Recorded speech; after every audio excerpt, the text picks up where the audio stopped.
Bismillahirrahmanirrahim. Nahmaduhu wa nusalli wa nusallim ala Rasulillahil karim, amma ba'd. Alhamdulillah, tuan-tuan makan Allah Subhanahu wa taala, kerja untuk daripada tunarungu ini yaitu suatu kerja yang perlu daripada ekstra dan butuh daripada orang yang banyak hadirin. Karena apa? Karena orang-orang penyandang daripada disabilitas tunarungu ini langka dan unik. Tidak semua daerah, tidak semua mualah ini dapat kita jumpai daripada orang-orang tunarungu ini. Maka perlunya kita subahnya ini lebih banyak lagi agar memudahkan kerja kita dalam menangani tunarungu. Hadirin mulakan Allah Subhanahu wa taala, tunarungu ini Masya Allah, jamaah atau suatu gerakan dakwah yang ketika zaman Rasulullah belum dijumpai. Kalau sahabat yang buta ada, yang pincang kakinya pun ada, tapi kita belum pernah dengar ketika zaman Rasulullah ada sahabat yang tunarungu. Maka ini salah satu jamaah yang lemah di antara kalian, kata Rasul. Lemah bukan berarti karena finansialnya, ekonominya hadirin, tapi lemah dalam keadaan tidak bisa bicara dan tidak bisa mendengar. Mereka ini pun umat daripada baginda Rasulullah hadirin. Mereka punya hak untuk masuk surganya Allah Subhanahu wa taala. Kalau kita nggak ada kerisauan, nggak ada pikir kepada mereka, takutnya nanti kita akan diminta pertanggungjawabannya hadirin.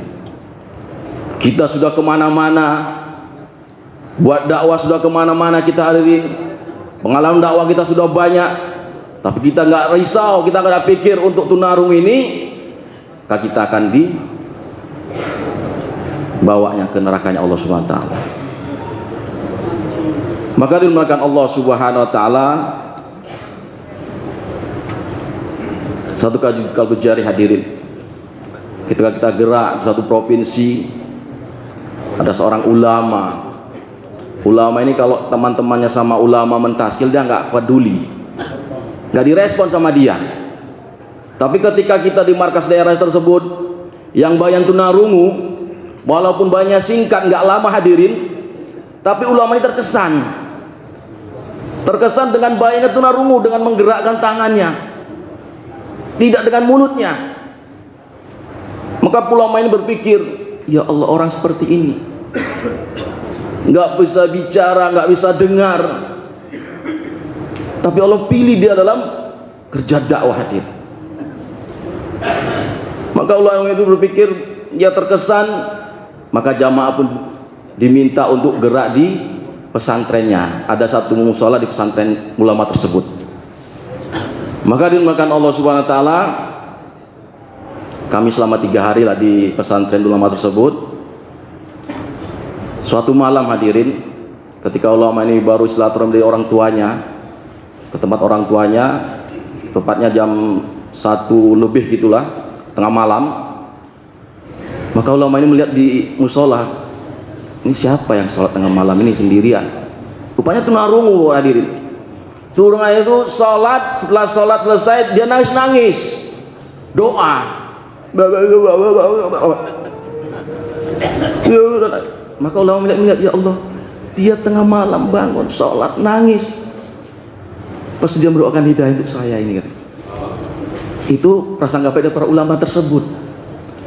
Maka dimulakan subhanahu wa ta'ala, setelah itu pagi musyawarah, dan ulama itu ikut musyawarah dengan kami, musyawarah program lagi itu kan. Maka ulama itu mengatakan, saya akan keluar 4 bulan. Ajib hadirin, asbab tunarungu yang nggak bisa bicara, nggak bisa dengar gerakan tangan saya, asbab hidayah untuk ulama hadir. Dan kalau Jari, kalau selama ini teman-teman saya menagih saya, silaturahmi ke saya diajak untuk keluar 4 bulan, saya kurang semangat. Tapi setelah melihat tunarungu Bayan, diajaknya ke pesantren dia di suatu musola yang ada pesantren dia itu, ternyata dia cash 4 bulan hadirin. Maka dimakan Allah SWT, ini janji Allah SWT. Kalau sudah gerak jamaah yang lemah di antara kamu, yaitu inilah saya hadirin, jamaah tunarungu bukan jamaah lemah karena duitnya nggak ada, karena nggak makan, bukan, tapi karena dia nggak bisa dengar dan bisa bicara, butuh penanganan khusus untuk membawa jamaah ini hadirin, khusus perlu kesabaran yang tinggi hadirin. Maka dimakan Allah SWT, banyak sekali hadirin kelebihan-kelebihan apabila kita ambil dalam usaha tunarungu hadirin. Kalau Jari kemarin ada teman kita yang berhikmat, walaupun dia belum bisa jadi tarjim, tapi berhikmat mengantar jamaah tunarungu, padahal dia punya banyak masalah hadirin. Masalahnya banyak untuk pelunasan hutang, tapi sebab dia berhikmat kepada jamaah tunarungu, diantarnya pakai kendaraan dia, sebab itu keberkahan hadirin, Allah selesaikan daripada utangnya hadirin. Maka jamaah SWT, ini yang jadi kerisauan kita kepada saudara kita, khususnya para subah ini ya kan. Para subah, ada yang sudah dilantik ikrar jadi subah tunarungu, nggak taunya mengundurkan diri.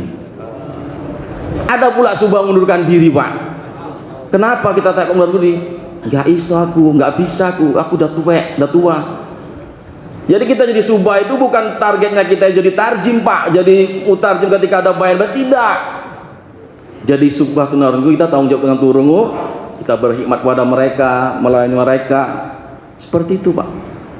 Maka kita sedih kalau ada subah yang ada di suatu daerah atau halko mengundurkan diri, belum perang sudah menyerah, cemana itu, Pak? Maka kita semangat, Pak. Maka kita pun risau, kita gerak-gerak di kawasan saya sendiri pun seperti itu. Masya Allah, kita gerak tunarungu, banyak subahnya yang nggak nampak, alasannya nggak bisa, yang parahnya lagi mengundurkan diri pula. Akhirnya nggak ada terbentuk dari halqa tersebut subah tunarungunya, sehingga kita lihat musyawarah mingguan markas nggak ada subah tunarungu yang datang. Itu sedih, Pak. Maka dimakan Allah SWT, kita ambil kerja dari Pak tunarungi karena kerisauan sebenarnya, Pak. Kalau dulu saya pun di subah pelajarnya saya, maka setelah saya mendapat mucakaro daripada tunarungu ini, maka timbul kerisauan saya. Jadi siapa lagi kalau nggak kita peduli kepada mereka, Pak? Ada rupanya daripada organisasi yang peduli kepada mereka mengajarkan agama, Pak. Kalau sekolah-sekolah itu hanya mengandalkan daripada yang jadi potensi yang ada tunarungu tersebut. Kita sudah datang daripada SLB yang ada di daerah kemarin itu kan. Jadi apa jadi bakat dari tunarungu, itulah yang difokuskan sama guru-gurunya. Kalau perkara agama ini minim, sedikit sekali. Makanya kalau kita tanya daripada tunarungu, Allah ada berapa? Mereka nggak tahu, Pak. 10, 100 katanya. Dan apabila mereka melihat daripada lapas Allah dan lapas Rasulullah, Allah dan suami istri katanya, Pak. Kan kasihan seperti ini, Pak. Maka perlu keresahan kita, Pak. Mereka ini pun berhak untuk masuk surga karena mereka itu umatnya baginda Rasulullah SAW. Maka sekarang ini Bapak Ibu SWT, kerja dari para tunarungu ini awal-awalnya sudah disampaikan juga, ya kita sudah buat juga sebenarnya yang diarahkan oleh orang tua kita untuk pendataan. Kita sudah buat awal daripada kita gebrakan baru dari para tunarungu yang sebelumnya itu 2013 ada gebrakan tunarungu dari Jakarta. Setelah itu vakum dan kita awal gebrakan tunarungu itu tahun 2020 di awal bulan 7 kalau nggak salah itu. Karena saya pun ikut gerak 7 hari selama 4 bulan, selama sebelahnya 7 hari itu dengan tunarungu. Jadi awalnya pendataan, Pak, pendataan daripada tunarungu ini yang ada di sekitar kita. Bukan hanya kita berpatokan di muala kita saja. Kalau satu halqa ya kan, di muala saya nggak ada, bukan seperti itu. Cuma kita harus menyebar kerja di mana yang ada tunarungu. Kita pendataan, kemudian kita harus sudah tahu kita tunarungu keadaannya, keberadaannya, maka kita sering silaturahmi. Kita datangi, Pak. Kita datangi, jangan tangan kosong, Pak, kalau bisa ya. Nah, kita seperti ya kita tariklah hatinya kan. Karena tunarungu harus memang spesial dia Pak, nggak bisa sembarangan, harus berkasih sayang, lemah lembut. Kalau sudah dia tertarik dengan kita, sebab kita datang bawa buah tangannya kan, tapi jangan dia saja Pak. Kalau tunarungu ini yang belum berkeluarga, kita harus juga silaturahmi orang tuanya. Karena kalau orang tuanya sudah senang, karena banyak daripada kalau jadi orang tua yang anaknya tunarungu Pak, itu sudah ampun dengan anaknya ini Pak. Karena sifat daripada tunarungu ini temperamen, suka merajuk. Orang tuanya nggak tahu bahasa, jadi apa yang diucapkan sama anaknya di syarat, bapaknya nggak tahu, jadi nggak nyambung. Terus anaknya emosi, merajuk. Ada kalau gujar kita kemarin itu gerak suatu daerah, habis barang daripada orang tuanya dipecahkan semua Pak, karena nggak nyambung. Maka perlu kita sudah tahu keberadaan tunarungu itu, kita juga silaturahmi orang tuanya, kita bawa tangan, kita silaturahmi orang tuanya juga nggak. Karena kita kalau bawa tunarungu ini nggak pakai sembarangan Pak, nggak asal comot aja kita bawa dia, enggak. Kita harus beri pendekatan kepada orang tuanya, karena takutnya jadi masalah Pak kalau kita main ambil saja. Kalau dia masih dalam ikut sama orang tuanya.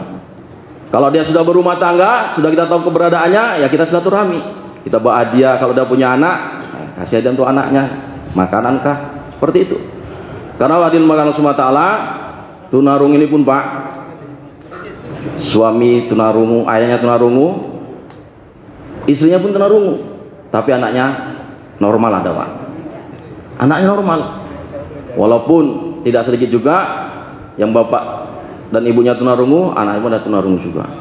Tapi ada juga yang bapaknya tunarungu, mamanya tunarungu, tapi anaknya normal semua, ada juga Pak. Dan ada juga satu keluarga bapaknya tunarungu, mamanya tunarungu, semuanya tunarungu anaknya Pak. Siapa yang nggak memikirkan mereka ini Pak, kalau nggak kita ini? Kita kalau gujari Pak, ketika kita di Jawa, Masya Allah, tunarungu jadi target juga rupanya, target orang-orang batil rupanya Pak. Dan yang lebih parahnya lagi, misionaris Kristen mentargetkan mereka. Anaknya tunarungu, anaknya di silaturahmi didekati orang Kristen, ternyata satu keluarga masuk Kristen semua. Maka ini bahaya Pak, kalau kita nggak punya risau kepada mereka. Maka kita perlu pendataan di mana tunarungu yang ada di sekitaran kita ini, alko kita, markas daerah kita datangi, kita silaturahmi, kita bawa oleh-oleh. Kemudian setelah kita sudah dekat kepada mereka Pak, usahakan suasanakan Pak, suasanakan dengan markas, bawa ke markas, izin dengan orang tuanya. Kalau sudah berumah tangga, kita bisa mendekat dengan istrinya Pak untuk malam markas. Dan ketika malam markas ini Pak, markas daerah ataupun markas yang ada daripada yang ada di daerah ini harus siapkan daripada tarjim. Jangan sempat Pak, tunarungu datang, bahkan kawannya mutarjimnya nggak ada. Ini sangat kasihan mereka Pak. Karena apa? Kalau jadi mereka dulu kami datang markas, lihat nggak ada mutarjim, kecewa, sedih, ulang ke rumah, kecewa mereka Pak. Jadi mereka kalau ketika datang ke markas nggak ada mutarjimnya, mereka kecewa. Kalau mereka sudah kecewa, perlu waktu lama untuk meraihnya lagi Pak. Ini sifat tunarungu seperti itu. Lama kita untuk mewujudnya untuk supaya mau datang lagi, mau teman sama kita lagi. Apalagi kalau mereka disakiti, Masya Allah. Mereka bilang orang normal jahat. Habis kita Pak, kalau kita dibilang jahat, nggak mau ada lagi dia. Memang perlu sabar nih Pak. Alhamdulillah ketika kita gerak daripada jemaat tunarungu, kita ajarkan mereka perkara agama Pak. Ada adab sunnah, istinja, sholat, mandi wajib pun kita ajarkan Pak. Senang mereka Pak. Bukan hanya mereka senang, orang tuanya kita dapatkan kalau jadi seperti itu, orang tuanya pun senang Pak. Senang. Karena kalau di sekolah itu nggak diajarkan, hanya di dakwah inilah diajarkan tentang adab-adab daripada sunnah baginda Rasulullah Pak. Maka di Makkah SWT setelah kita pendataan, datang silaturahmi, kita buat suasana untuk malam markas. Setelah itu di malam markas ini Pak, jangan lupa juga jangan dipakai kering-kering saja, tapi pakai yang basah juga lah. Karena setelah bayan itu kan banyak waktu itu. Sebaik kita ngobrol sama mereka, ya disitulah kita sambil menikmati makanan dan minuman ringan Pak. Kalau nggak ada situ nanti mereka bosan itu. Alhamdulillah kalau kita di markas Medan ini kita buat seperti itu, dan di mana pun ada juga untuk makan mereka khusus. Mereka nggak kita bawa makan ke sana, kalau burung kita minta dari pelajar atau dari kawasan, kita minta seperti itu. Langsung kita layani mereka makan di sini, bukan makan di sana. Kita muliakan mereka, Pak. Senang mereka. Alhamdulillah selama kita buat seperti ini, tunarungu yang ikut dalam para malam markas di tempat kita ini di Madan ini makin lama semakin bertambah, Pak. Yang awalnya 2 naik 4, 5, alhamdulillah. Dan semalam ini kita dapat kalkujari juga seorang dekat sini Marelan, dia orang tuanya baru abab 3 hari, Pak. Abab 3 hari dan anaknya ada tunarungu rupanya. Ketika bapaknya keluar 3 hari, ada jamaah yang kalkujari bahasanya tunarungu pun ada subahnya, Pak. Oh ada, anak saya tunarungu katanya, baru SMP. Kemarin itu dia bawa kemari anaknya, Pak. Pelajar juga anaknya, alhamdulillah. Karena bapaknya pun risau, siapa yang mengajari anak saya agama ini katanya. Risau dia. Maka Allah SWT dikur jatuh tunarungu ini penting sebenarnya, penting sekali, Pak. Dan Allah pun mau memuliakan daripada tunarungu ini, Pak. Yang selama ini di masyarakat selalu disepelekan, ya kan. Kadang ada juga orang tua yang anaknya tunarungu, kadang anaknya disembunyikan, Pak. Enggak dibawa keluar, hanya difasilitasi, kasih makan, lengkapkan semua, ditaruh kamar saja. Enggak mau, malu, aib katanya. Maka hadirin makam SWT ini perlu kita hadirin. Makanya dari sini kita perlulah daripada untuk subah-subahnya ini, yang halqa-halqa yang belum ada subahnya, yang subahnya sudah mundur, dibentuk lagi, Pak. Dilantik lagi, lebih banyak lebih bagus. Karena kita memang butuh orang yang banyak untuk mencari tunarungu ini. Kalau pelajar ini gampang dia. Setiap muala pasti ada pemuda dan pelajar. Kalau tunarungu kadang nggak seperti itu. Perlu kita kerja ekstra untuk mencari daripada tunarungu tersebut. Jadi hadirin makan Allah Subhanahu Wa Taala, kalau tunarungu sudah ambil dalam kerja dakwah, Pak, maka janji Allah, maka nanti Allah akan hadirkan ikut dalam dakwah ini para ulama, umaro, dan orang-orang awas akan ikut daripada usaha dakwah ini, Pak. Apabila jamaah Turun ini sudah bergerak, Pak. Karena target kita, Pak, Turun ini pun akan kita berangkatkan ke India, IPB, kemudian kita akan ke negeri jauh, Pak. Ini targetkan kita. Dan kita juga akan mengeluarkan jamaah Masturah tunarungu, Pak. Semalam sudah keluar jamaah Pak Bekir, jamaah Masturah tunarungu 40 hari. Itu ada satu pasang, yaitu Syarif tunarungunya dengan istrinya. Maka diharapkan kita semua yang di sini yang ambil subah dari tunarungu, maka alia kita, Masturah kita aja juga untuk jadi sahabat subah tunarungu, Pak. Karena orang tua kita kemarin sempat mengatakan, kalau kita sudah ambil satu subah, maka sampai hari kiamat kita ambil subah itu saja. Anak keturunan kita pun bagaimana mereka juga untuk ikut subah yang kita ambil itu. Maka kita sudah buat arahan seperti itu, kita sudah aplikasikan, kita sudah amalkan. Istri-istri kita sudah mulai belajar untuk jadi subah tunarungu untuk khusus Masturah. Karena Masturah ini pun ada yang tunarungu, Pak. Banyak pun Masturah yang tunarungu, Pak. Ketika kita gerak di Jawa kemarin di Semarang, perkumpulan mereka itu banyak itu tunarungu itu perempuan. Maka mereka berkata, kami perempuan boleh ikut lihat bayan. Maka penanggung jawab dari Prasma bilang, belum bisa, nanti ada khusus.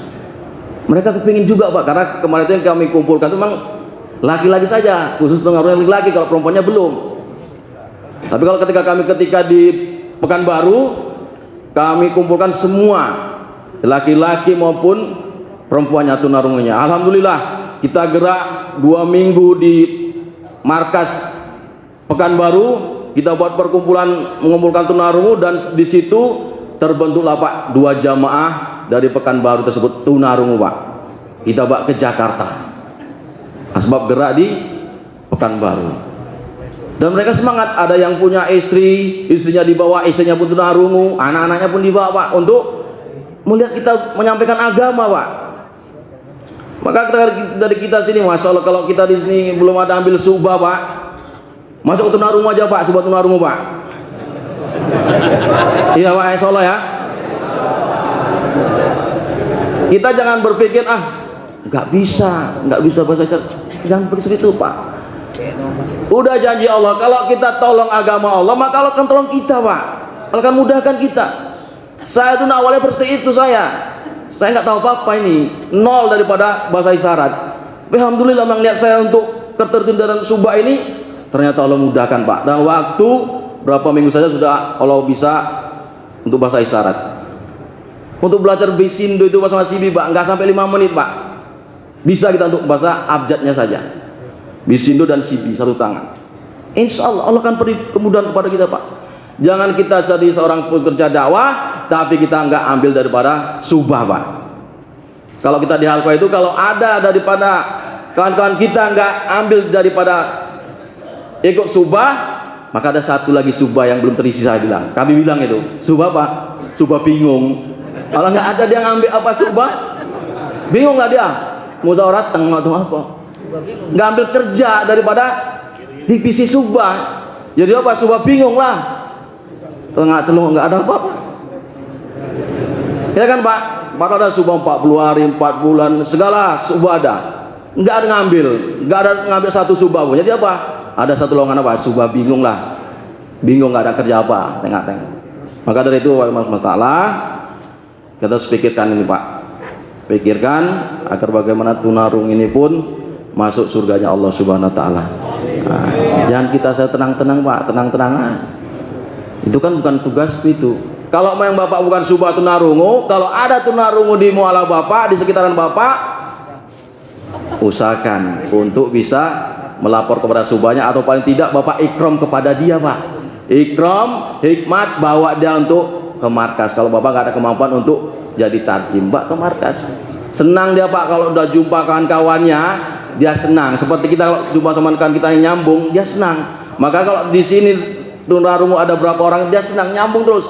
Kemarin itu si Rizky dari Pantai Laba itu sudah berpengalaman untuk mengajari sesama tunarungu. Dia kalau kita bilang dialah ustadznya tunarungu.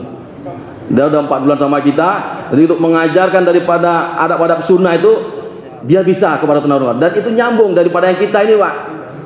Kalau kita yang menyampaikan kepada mereka agak lambat, tapi kalau si sesama tunarungu menyampaikan daripada adab sunnah yang kita ajarkan kepada mereka, nyambung, Pak, cepat. Ya. Cepat.